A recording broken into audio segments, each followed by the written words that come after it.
Well, there I am. Hopefully, everybody can see me. Welcome to another episode of Ask the Cheese Man. We've got a few people on, just waiting for a few more, and then we'll kick off. So I'll just play some lovely background music and just bear with me for a little bit.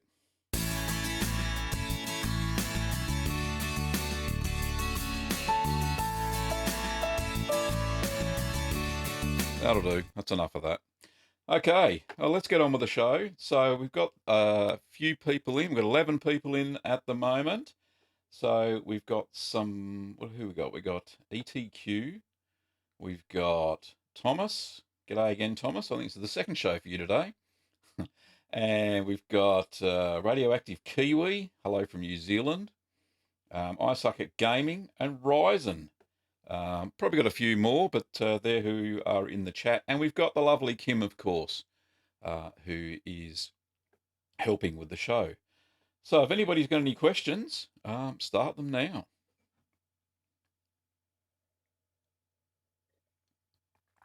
Now, while you're thinking about whatever questions you've got there, now we did a live stream this morning and it was fast.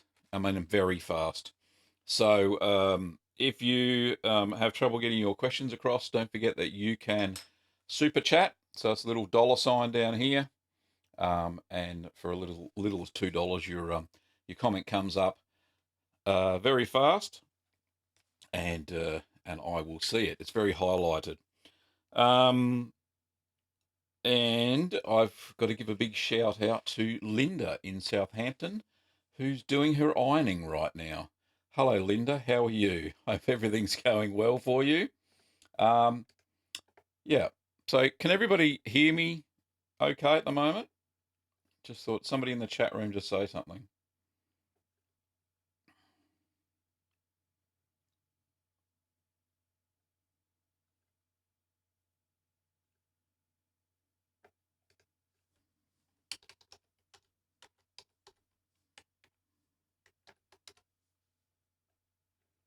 Oh, hello, Emily. How are you? Kitty Cats from Western Australia, I believe. Okay. Yep. So it's all good. It's all working. I think it's working, but I just can't be sure without going in and getting some extreme feedback. Okay. Great. Fine here. Thank you, Kim. Lovely. Loud and clear. Hello from Greece. I can't pronounce your name because I can't speak Greek, but welcome anyway.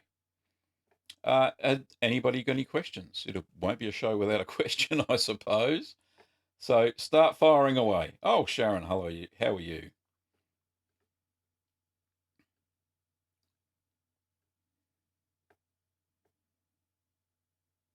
Hello, Wayne, and hello, Emily.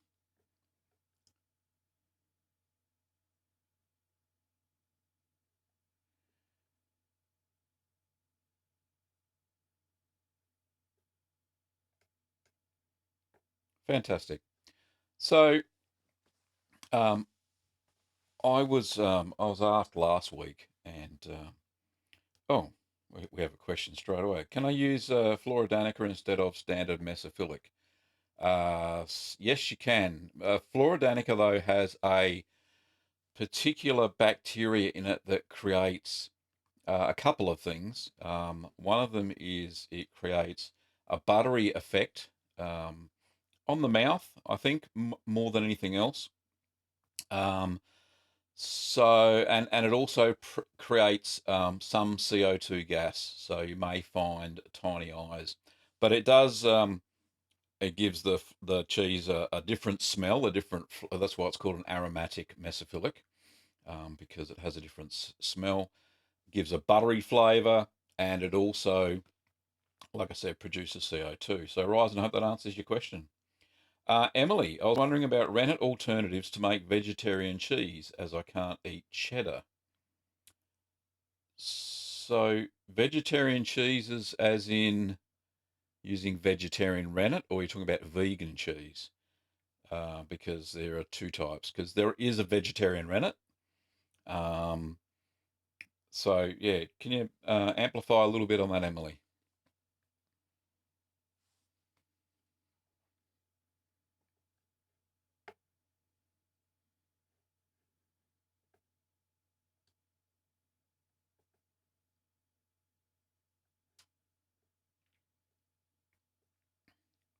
Anyway, but while we're waiting for the questions, I was asked that last week why I started making cheese, and I suppose and amplify a little bit about that. Back in 2006, I had a bit of a green epiphany whilst watching a documentary, and Kim and I started to green up our lifestyles. So what we tried to do was have a very light environmental footprint. Not sure Europe has me. Well, I hope they do. Everybody else is here. Um, and basically, I wanted to start making things. So we built a big veggie patch. We've got, I think it's about 21 square meters of garden beds that we can plant vegetables in. I think it might, no, actually, it's 44 square meters now because we've got two garden beds out the front in the front yard. So we grow veggies in the front yard. And hello from the Netherlands. Hello, Saskia. I hope I pronounced that right. Um, and we got our own chickens to get eggs, and I wanted to start making my own cheese. So I went on a cheese course, and they basically taught us you could go along. The course went for about 5 hours, and you could pick just about any cheese under the sun. There's about four or five cheeses that you could pick, and basically, I chose feta, um, and there's a reason behind that. It's a story for another day. And the uh, where was I lose my train of thought? It's getting late in the evening. Yeah, so I chose feta, and basically they showed us how to, heat the milk, curdle the milk using rennet, how to add the starter culture. They actually dished all the portions out for you, so it wasn't very hands-on. The only hands-on you had was stirring, cutting the curd, and when it came time to drain the curd, basically what they did was strain it through one big cheesecloth, and they got us to line up in a big row, and they had this cheese press that they made from a car jack. I kid you not, and they wound it down so tight. Every cheese was pressed exactly the same, and it was the life was pressed out of the cheese. So I call it cheese torture. So uh, when I got the cheese home, I put it in some brine. It went slimy because I didn't know anything about balancing the pH for your brine. But once we tasted the feta, we were hooked. Both Kim and I, her from the eating point of view. That's why I've given the nickname Millie Mousekewitz to Kim. I hope that's not giving away too much, darling. There, um, but and I'm just the cheese man, and where the cheese man name came from or stuck was that I was making cheese about a year ago, and my son Ben came into the kitchen while I was stirring some curds. And he said, "What's up, cheese man?" And I thought that's a great name for a domain name or the YouTube channel or whatever. So we've kind of stuck with it ever since. So hence the segment Ask the Cheese Man as well. Anyway, so that's my little story for today. Let's get on with the question. So Emily's come back and said, yes, what vegetarian rennet can I use? There's quite a few vegetarian rennets out there, Emily. There's rennet made actually from things like cardoon thistle, from fig sap. They're true vegetarian rennets, but there's another one on the market called um, it's called a microbial rennet.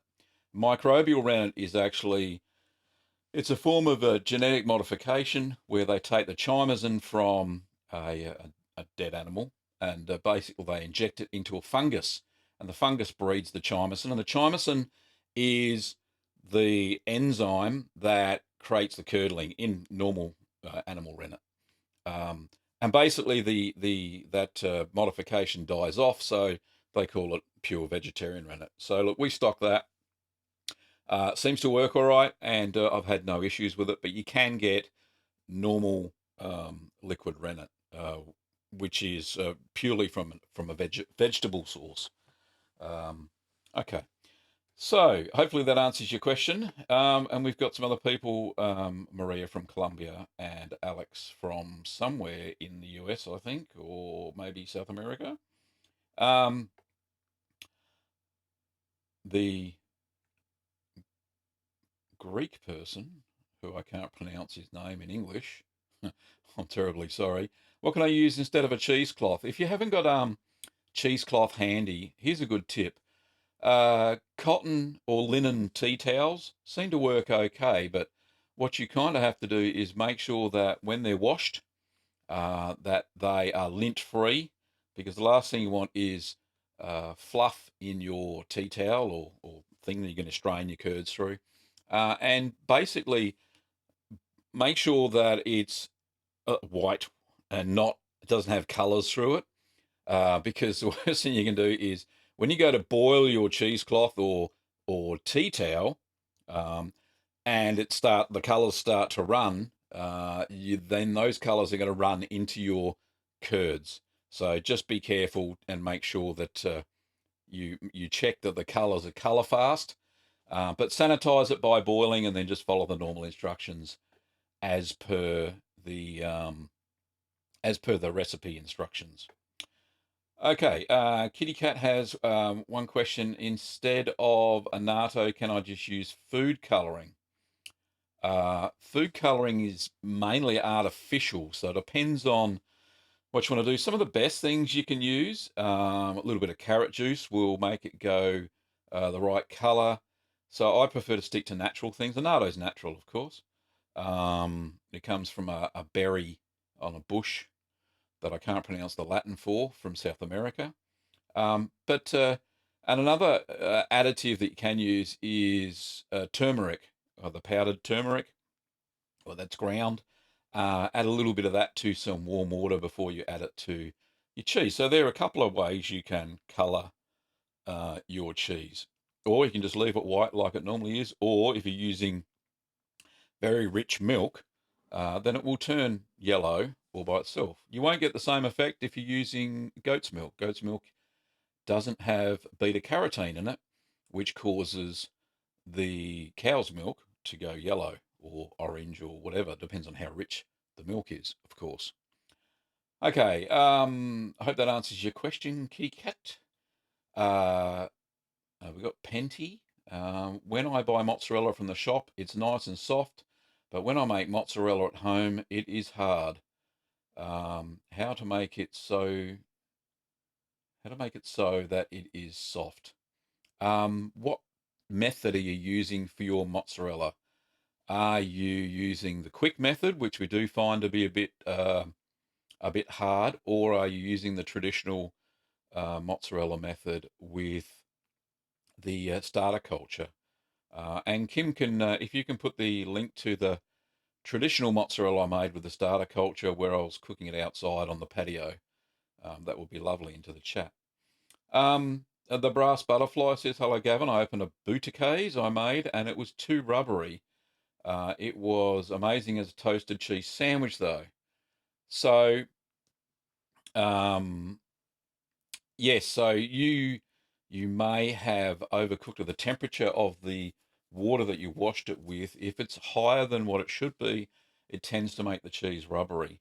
The bouillabaisse that I made and have made since is quite it's soft. It's not rubbery per se, but if it melts okay, then it's fine. Every cheese is an adventure, I reckon. And Alex is from Canada. Hello, Alex. Um, and Zave is from Perth. G'day. Now, Maslock says, "Hi, Gavin. Tim here." Hello, Tim. Um, have you used Junket before? A friend at work said they used it to make halloumi, but it was designed for custard. Look, Junket is a very weak form of rennet.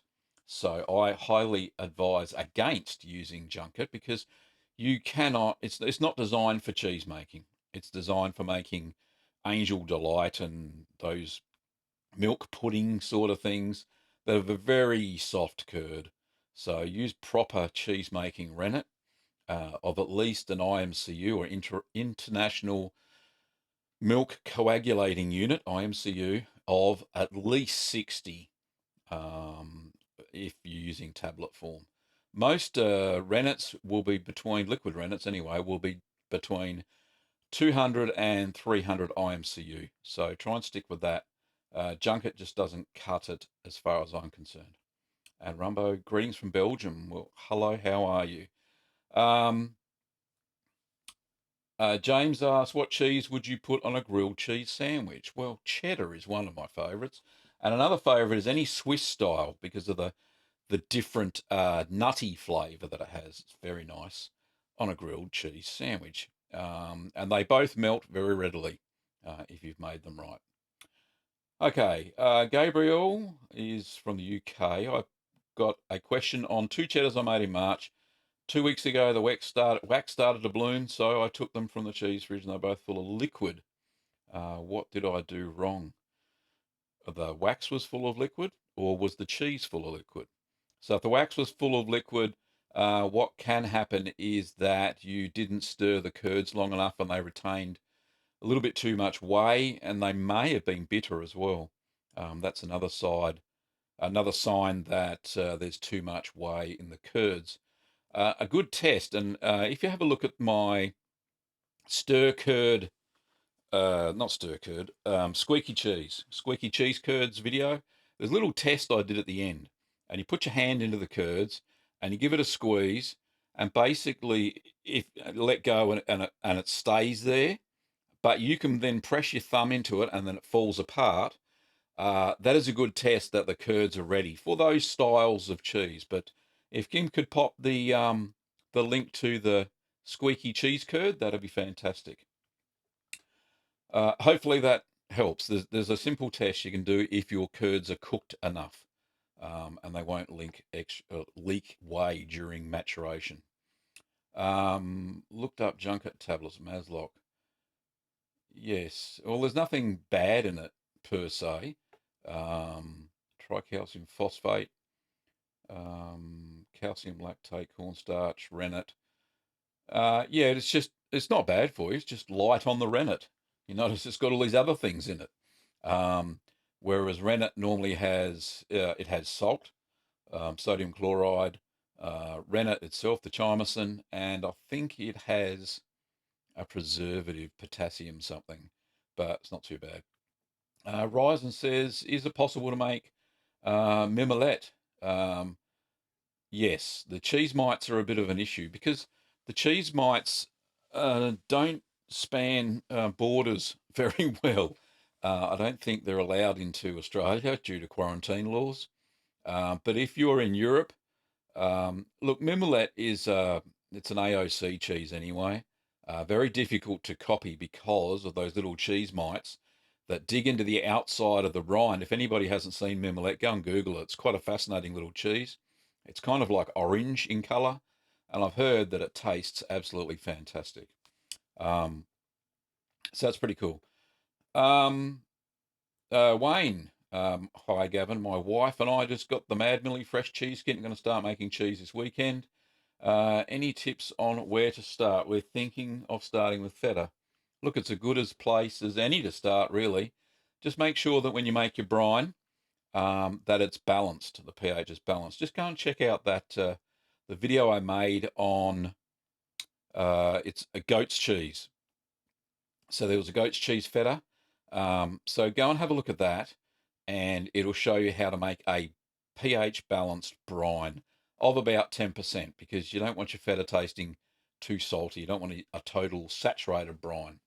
So try that, and then try the halloumi, and you'll see that recipe. I used the Mad Millie Fresh cheese kit to make halloumi, and I followed the recipe, and you'll actually see tips in there where I found little mistakes. Not too bad. You can see I got it's up there, fresh cheese kit up here as a bit of a prop, and that's the one I made the halloumi with the other day. I hope that helps, Wayne. So next question, Saskia again from, I think it was from the Netherlands. I've lost that bit. When making cheese, I have the choice of using raw cow's milk or store cow's milk, goat, sheep's milk, but this is homogenized. Now I want to make cheese with lipase, but lipase is very hard to get in the Netherlands. can store-bought goat and sheep's milk replace lipase, or is there an alternative to lipase? Yeah, goat's milk naturally has lipase in it, so you can substitute if you're making a cow's milk cheese, the raw cow's milk. If you can trust the source, then use that. It's fantastic. If you're a bit dubious on whether it's been infected with bad bacteria, then just use the long hold low temperature pasteurization technique. Just Google that, you'll find it. I did it in one of the Ask the Cheese Man. But add 20% goat's milk to any recipe to get that lipase boost.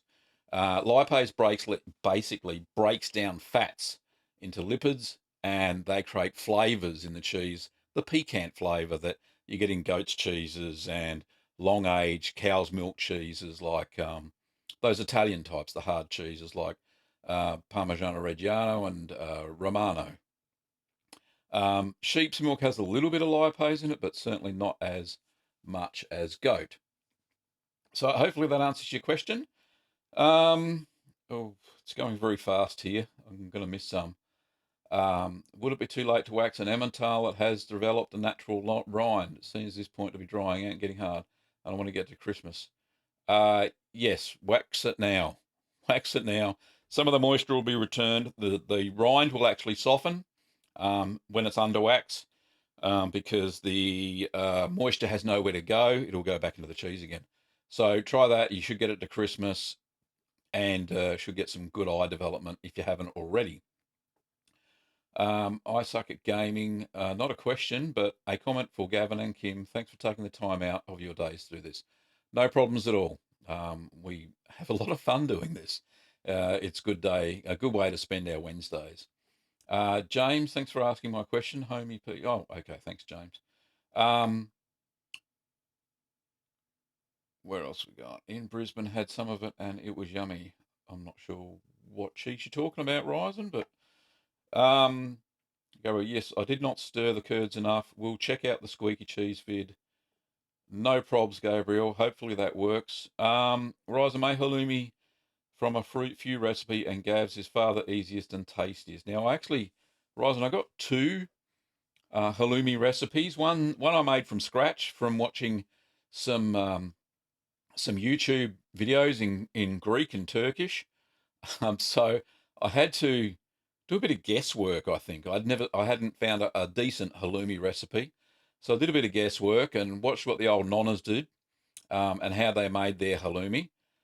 So you can see that I learnt quite a bit in the second halloumi video that I made with the fresh cheese kit, especially when put the tray out and put the salt on the tray and then just turn the halloumi on it. The recipe says salt it with your hands. Too messy. Just do it on a tray with some mint. Don't forget the mint when you're making halloumi. It gives that extra specialness to it, especially when you cook it in the frying pan or saganaki. Verizon. That's probably why I made the second one as well. But yeah, they're pretty good recipes. One of them starts off at a low temperature, the original one, when you add the rennet, and the other one the Mad Millie version, starts at a high temperature. And I found that the second one, the halloumi, is a bit softer, probably because I didn't press it long enough between the two boards. Now, Maria asks, since you started making your own cheese, how often do you get shop bought cheese? Well, look, variety is the spice of life, Maria. I think that we do buy cheeses that I don't make that often. So a lot of the bloomy white or camembert style cheeses, we still buy them, because I find they're so fiddly and they take up so much room in the cheese fridge that we'll just go and buy a really good brand. Usually King Island Dairy is really good. Here in Australia, there's a couple of islands, big islands between the mainland and Tasmania, which is the southern state. That kind of looks like an upside down triangle. But one of those islands is King Island, and the whole island just about is just all pasture. And it is beautiful pasture. I've been to the King Island Dairy when I was on one of the Navy ships, HMAS Hobart, and we visited the dairy, and it was fantastic. It was amazing to see how they made double brie, and all the different types of cheese. We bought a wheel of brie, couldn't believe, and we actually got through it between about four of us because it cost so much. So we bought the whole wheel and we took it back on board the ship and scoffed it all. It was good fun. Um, so yeah, so store-bought cheese, we do buy that, and Kim always buys a block of cheddar because she likes to use that in cooking because I just can't make it fast enough for her for cooking. You know, especially grating. You don't want to use your vintage 1-year-old cheddar to grate and put into a cheese sauce. Really, you use it on a cheese platter and stuff like that. So we keep all the cheeses that I make, the good ones for cheese platters and stuff like that. And she does buy about a kilo of cheese probably every 3 weeks, and we use that for eating and stuff like that. Okay. Um, Gabriel says, many thanks for turning me into a cheese curd nerd. Although my family thinks it's great. Well, you're most welcome, Gabriel. Michael, I don't really have a question, but think you make really great quality videos. Thank you very much, Michael. Is there a cheese that won't melt when heated? Yes, halloumi. I think we've just been talking about that. That doesn't melt. Also, Finnish coffee cheese doesn't melt. Check that one out. I wrote a blog post about Finnish coffee cheese over at littlegreencheese.com. That link, oh, there we are, down there. And yeah, it is quite an amazing looking cheese. I haven't made it, but it doesn't melt either. You put it in your coffee, and apparently it soaks up all the coffee goodness, and it tastes lovely. So this Finnish guy was trying to tell me. So anyway, and Mazia, Mart said, I made your halloumi from scratch. It came out looking and tasting like feta. It is delicious, but I don't know what I've done wrong. Pretty hard to change halloumi into feta. Feta would have been quite crumbly. It depends on the milk. Honestly, if you can get unhomogenized milk, remember halloumi doesn't have a starter culture added to it because normal halloumi in Greece is made from raw milk. Now, remember, raw milk, I think I've probably said this once or twice, raw milk has all of the natural native flora, bacterias or lactic bacteria present in the milk as well as, if it's left too long, E. coli and a whole bunch of other things. It's a great medium to breed bacteria in. So if you can get it straight from the cow's teat, within an hour at least, all those native flora are still going to be multiplying, eating the lactose, turning it lactic acid, doing the job for you of starter cultures. That's why there was no direct vat inoculated starter cultures until we started pasteurizing milk, which kills all of those lactic bacteria. So not sure what you've done wrong, Madzia. So pretty hard to diagnose in a simple chat like this. But anyway, we'll move along. Saskia says, thank you, Gavin. You learn me to make cheese and my wife, and we love them. Thank you, Gavin and Kim, for your hard work. Love and good health. Thank you very much. Appreciate it. Thanks for the 2 halloumi links there, Kim. Appreciate that. My Emmentaler is splitting and is only 10 days old.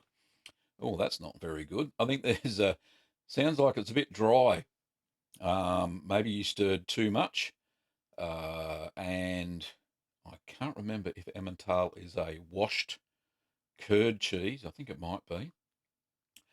Yeah, it's a bit of a problem. So probably best way to do it, to fix it, because you can't do anything about it now, is if you're getting some cracks or if it is splitting because of eye development, just amplify that in the chat there, Madzia.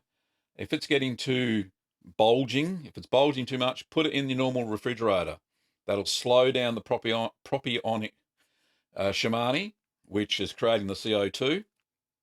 Slows it right down. It loves temperatures of about 13 degrees and above, and it goes crazy, produces so much CO2 that, yes, it can split the cheese, can split the wax, split all sorts of things. Oh, focus.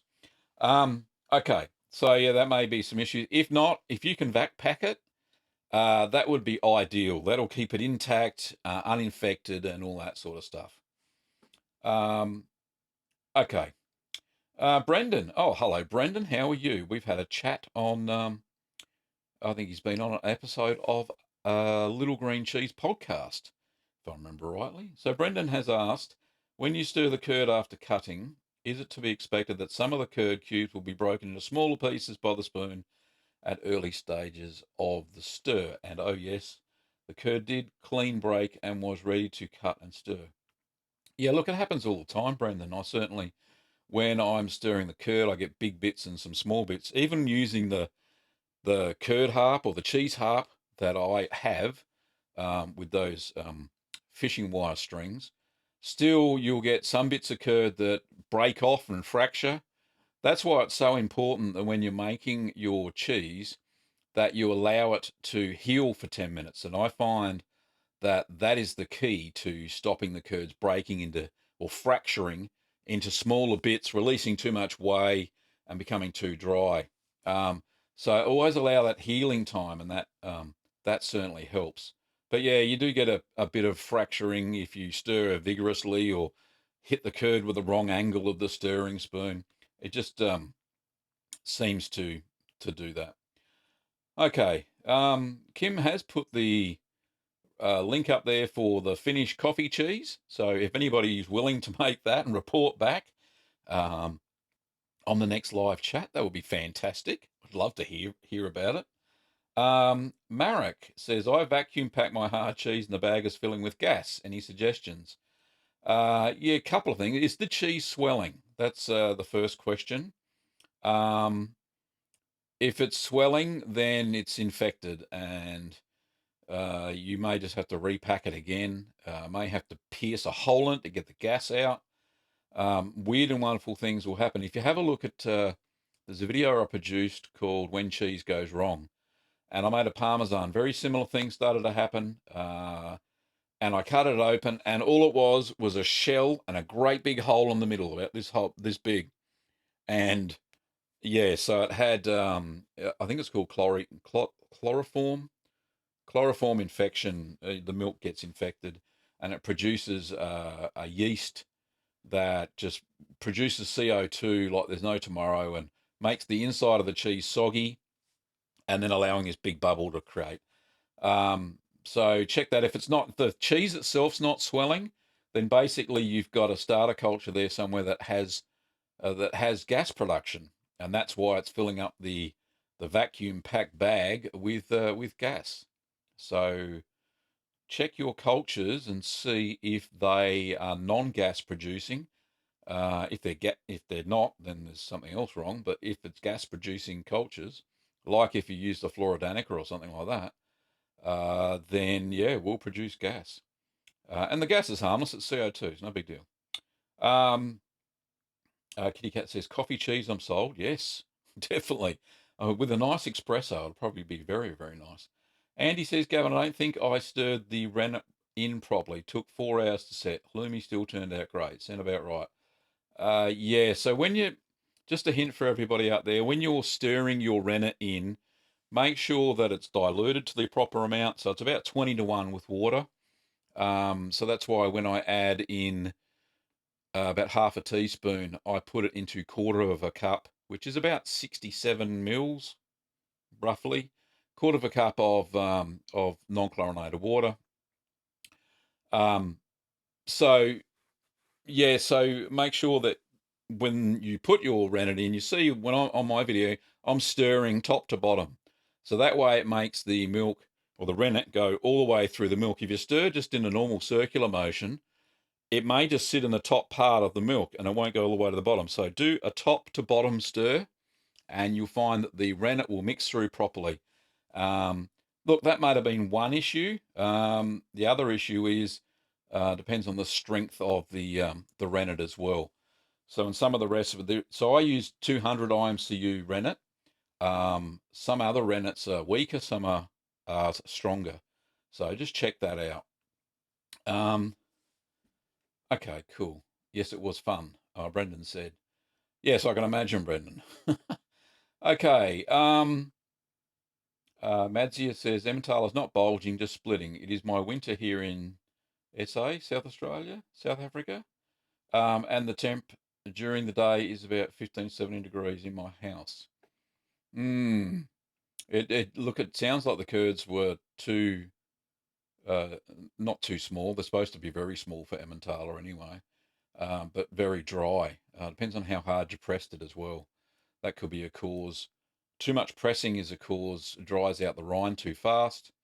Um, so the best way to save that cheese is to, what you can do is coat it in butter, and that gets rid of any bacteria that may get into the crack of the cheese. Um, and the other way is to vac pack it, and that way it exclude all bacteria and mold. So there we go. Okay, Kim seems to be banning everybody down there, so it's very interesting. I didn't see any of that, so it doesn't matter. Penny says coffee cheese is also called bread cheese. And Penty's from Finland. Oh, what? Hello to you. Rise and C's going to try and make some tomorrow. That's fantastic. And Kim's put up the link for when cheese fails. And Brendan, yes, sorry, I couldn't get the coliform. Sorry, not chloroform. Chloroform's that stuff you put in your mouth and you knock people out with. I got the wrong thing. Um, Sander says it would be fun if you could say gouda again. How's that? Did I get it right? Okay, I've got to the bottom of the list. So keep asking questions. Stop banning people, Kim, unless they're being really naughty.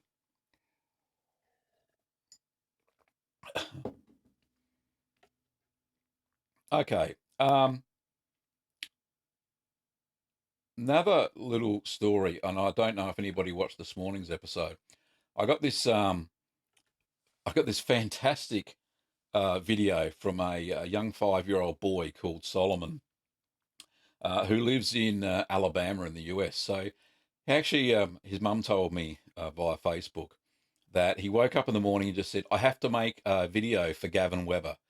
So apparently he's my number one 5-year-old fan, and and Solomon, kudos to you, mate. He made a butter making video just for me, where he put cream in a mason jar, and he shook it. Must have shaken it for about an hour or something, and there was a big lump of butter in it. And his mum showed him how to take the butter out and salt it and press it again. So very, very cool. So, and then he sent me a second video saying that he loved it when I said "G'day, curd nerds," and he loves cheese, and he's particularly he's fond of blue Stilton because he likes the way that blue cheese looks. So, if you're watching again, Solomon, hello, mate. How are you?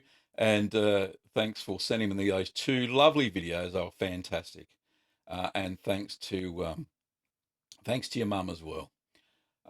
Okay, so got another question. The first one was right. Gouda. I'll close with a soft G. Gouda. Right, there we go. How to schedule your daily routine? I don't quite answer the question. I don't understand the question, Raj. Try that one again. Um, Brendan was at work, couldn't join. Oh, that was this morning. Yes. It was great. Oh, look, I can't show the video for privacy reasons. Solomon's 5 years old. He's a minor, so I'm not going to show the videos. I told his mum that I wasn't either. So it brought a tear to this old cheesemaker's eye. I tell you, it was so good. I really did enjoy that. Thunder Soda, where is it? Hey, Mr. Cheeseman, sorry if it's been asked before, but do you have any plans to make another Parmesan video soon? Yes, I do. Kim and I got a break coming up soon. School holidays start soon. We don't teach during the school holidays. So we'll have a couple of weekends free. So one of those days I'll be making quite a few cheeses. I'm going to try to make 3 at once. So there's a good one. So when I get the opportunity to make cheese, I'll video them, whether they are good or bad. But I want to make a bigger Parmesan. I want to make at least 12 litres or 3 gallons using skim milk. Skim milk is a bit of a must. It's going to be about 2% fat. So um, I've got to it gets a lot less yield as well. So you've got to compensate for that. Kim's putting in stories of cheeses. That's nice. Thanks, honey. So yeah, so I will be making another Parmesan video, and it will be a larger one, so 3 gallons or 12 litres.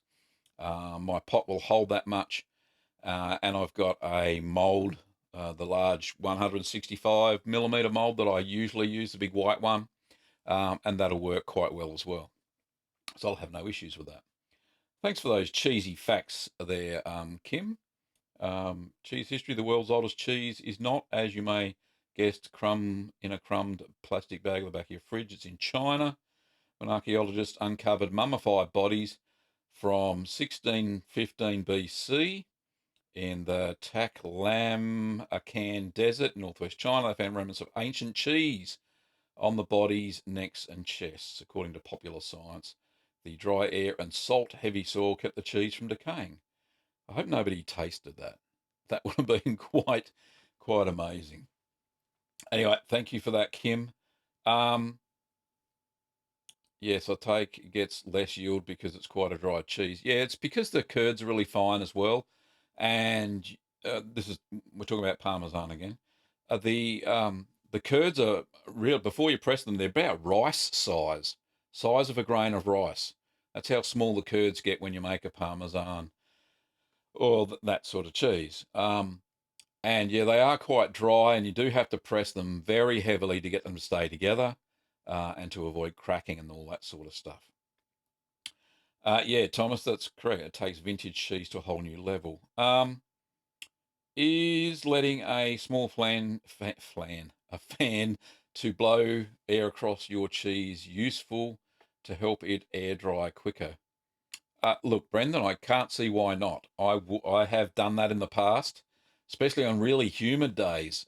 In summer, we get here, very rare in Melbourne, but when we do get them, then we do have some issues.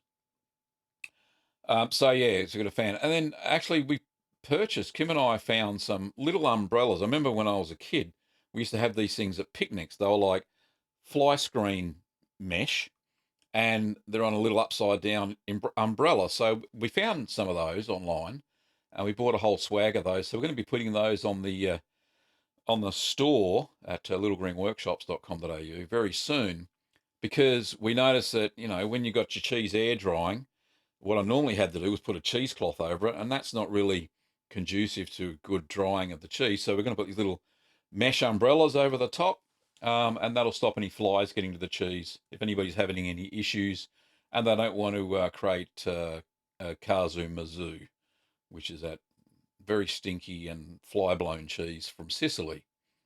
I hope that answers your question, Brendan. Penty says cheese cave is a normal fridge, but if I make a small room as a cheese cave, what should the temperature be? 13 degrees Celsius is a fairly good standard for most cheeses.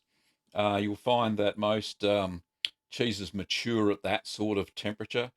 The only problem you're going to have is with the humidity. It needs to be quite high.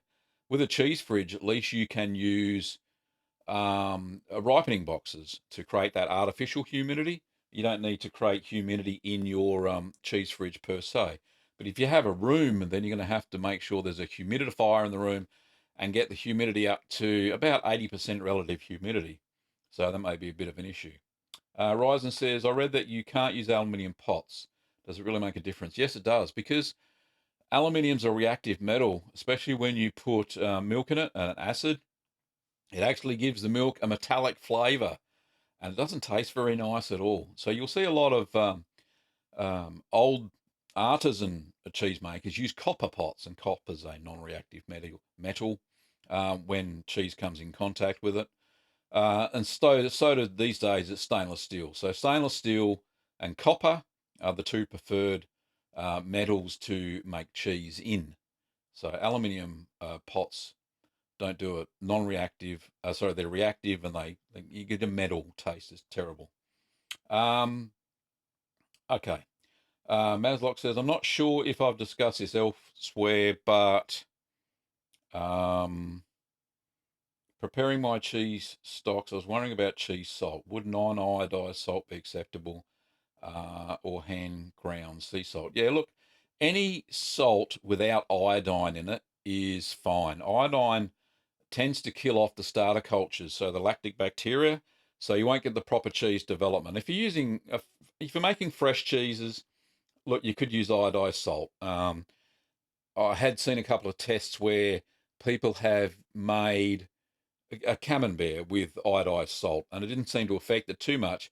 However, I didn't get to taste it because I would think that the lactic bacteria culture would die down a bit. Iodine kills bacteria. That's why they put it on your skin when you graze your elbow and stuff like that, right? So they put that iodine on there. And that's why iodophor, which is a derivative of iodine, is used for sanitizing commercial cheese factories. Um, so any sort of sea salt without iodine in it is perfect. If you're going to use flaky salt, make sure that you add twice as much because it's not very heavy.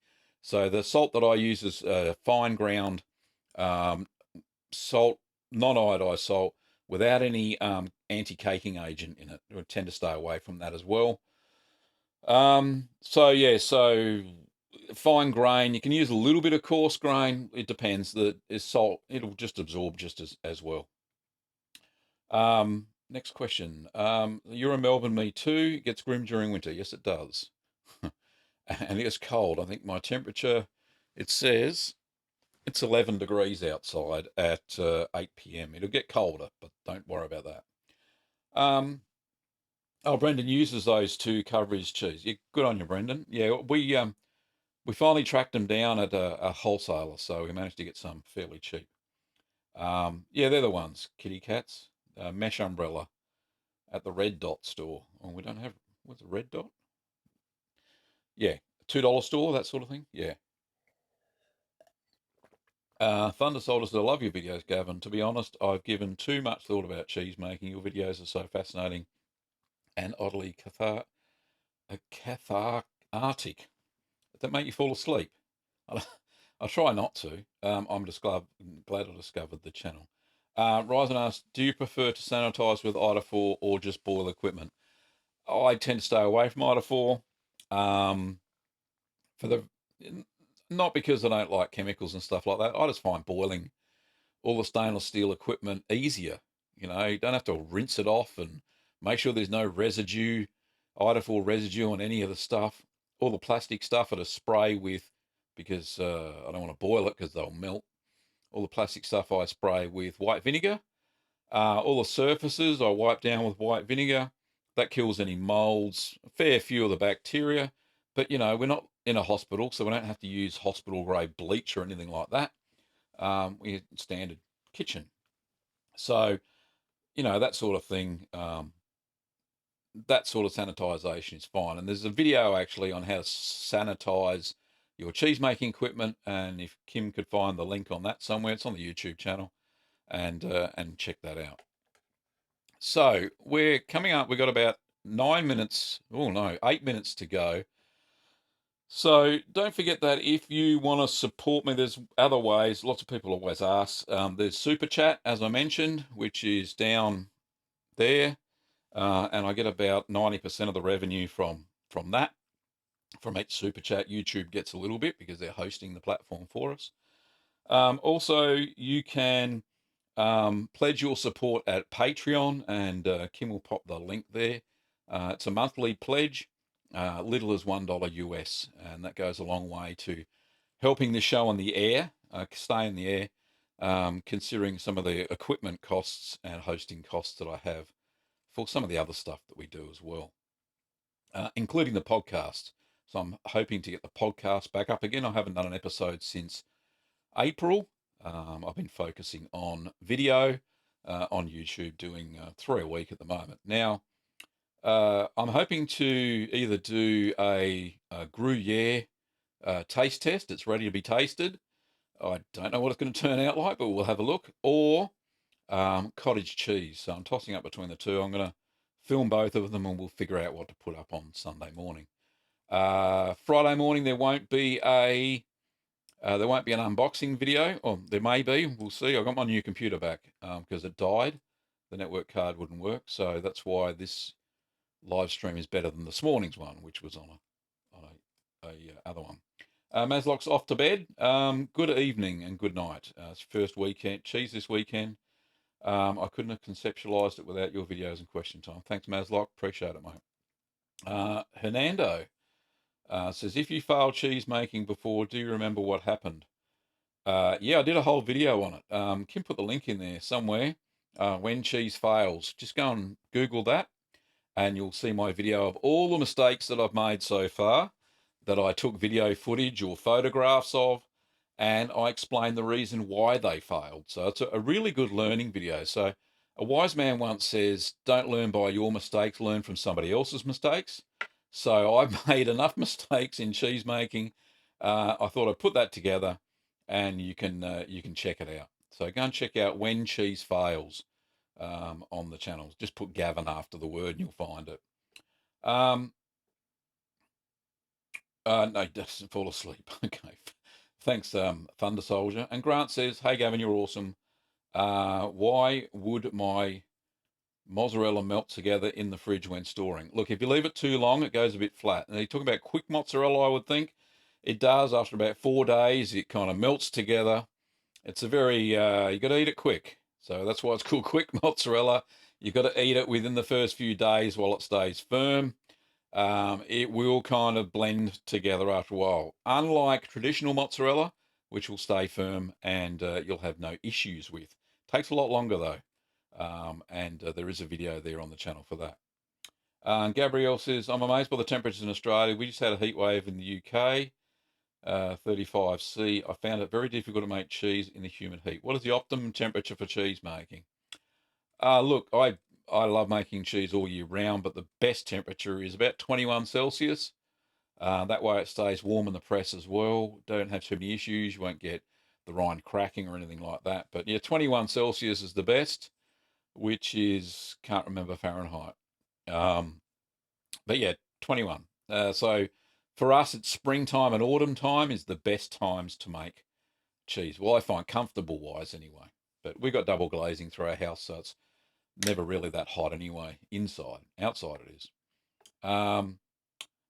Sharon says, thanks for all the great videos, Gavin. Thank you very much. Don't forget, Kim's put the link there to my Patreon page. So if you want to pledge your support, then pop over there. And like I said, a little as $1 US a month. And on the occasion, I do share videos a day ahead of time. So anything that I have as unlisted, I'll share over there, and any podcast episodes that I haven't released yet. Brendan uses Ida4 because it's quick to do the job. Yeah, it's a bit quicker than boiling, because you got to boil for 15 minutes. I usually just set up all the gear, boil it, and then I start making cheese. So it's, that's much of a muchness. But Brendan, you're right. You can use it. It's no big deal. Gabriel says, I agree with your vids being relaxing. Reduced blood pressure is a good thing. Your voice is soothing with the music. Thank you very much. Yeah, I try to do my best. Production quality is fairly good. I think it is anyway. Thunderstoller says, how long have you been making cheese for, and what was it that made you want to give it a go? I think you might have come in late, but I did share this story a little bit already. I've been making cheese since 2009, March 2009, I can remember back to, and the first cheese was feta. And I don't know why I picked feta, it's just because I like it. And I thought it was a quick cheese to make because I could eat it within about 2 or 3 days. Even though traditional feta is fermented for up to 12 months. Yeah, this was just a normal sort of feta. It was quite nice. Didn't have too much of a problem at all. So, yeah, look, what made me want to give it a go? Look, I wanted to know exactly where my food was coming from. Kim and I had lowered our environmental footprint, wanted to know where the food came from, less transport, try to purchase local milks or locally produced milk, so it had lower food miles, that sort of thing as well. But yeah, no problems. It was really good. That's why we made cheese ourselves. Yeah, 70 degrees is 21C. Okay, we have been going. Oops, excuse me. Oh, they come in threes. Hang on. Oh no, we stopped.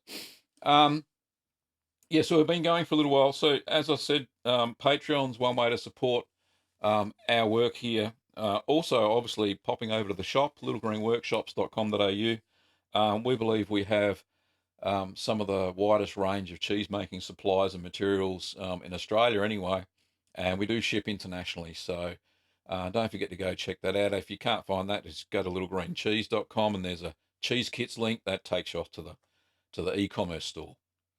And yeah, it's good fun. Brendan says he makes cheese along with my videos and follow me as it goes along, pausing as necessary. That is a good way to use YouTube. It's quite a good way. Kim, I think, is lolling at my sneezing. Thank you very much, Gabriel. Appreciate it. Another way to support is merch store. So I do have a kind of a t-shirt and cup where you can get lovely cups like this. I've got a big coffee stain down the side there. Sorry about that. But yeah, certified curd. Now there's a couple of patterns. You won't get this one. Keep calm and make cheese. I made that one myself. Not actually made it, but had to print it. I didn't have the design for it. But yeah, check that out. And Kim, you may want to put the proper link to the shop there, love. Yeah, so I've got a couple of designs. The certified curd nerd, the I Heart Cheese T-shirt that you've probably seen me wearing as well. So go and check out the merch store. If Kim can find the link, she'll pop it in there. I don't know what she's doing there. Kitty Cats, I'll be getting some red wax from you next week. Thank you very much. And last but not least, don't forget that I have written an ebook, Keep Calm and Make Cheese, The Beginner's Guide to Cheese Making at Home. That's available in ebook format, and you can find that over at Little Green Cheese as well, and littlegreenworkshops.com.au. And it's an ebook, it's in PDF format. You can load it onto your iPad, you can load it onto your Kindle device. They can equally read them as well. And I regularly refer back to my own book when I'm making cheese, making some of the older cheeses that I made. I am starting to write a new volume, so volume 2 of Keep Calm and Make Cheese, and that'll be out soon enough. Take me a while because we're doing all these videos as well. Anyway, we've gone past an hour, so I'm going to call it a night, so Kim and I can have the rest of our evening to pursue things that we do, like have a cheese supper. That'd be very nice. Cheese and apple goes well together, ladies and gentlemen. So we're going to have a little cheese platter to celebrate. Anyway, thanks very much, everybody, for watching. I appreciate your time. And don't forget that there's some of those ways that you can support not only the channel, but us producing more videos and more content like this one, the live chats anyway. We'll see you again live next week. Don't forget on Sunday morning, Australian time anyway, Saturday afternoon US time, we will have another cheese making video out as we do every week, as well as on Wednesdays we'll have these 2 live chats, which is Tuesday in the US, but Wednesday everywhere else. That international dateline's got a lot to speak for. Anyway, thank you very much, everybody, and we'll see you next time, curd nerds. Don't forget to keep calm and make cheese. See you later. Thanks for watching, and we'll see you next week. See you later.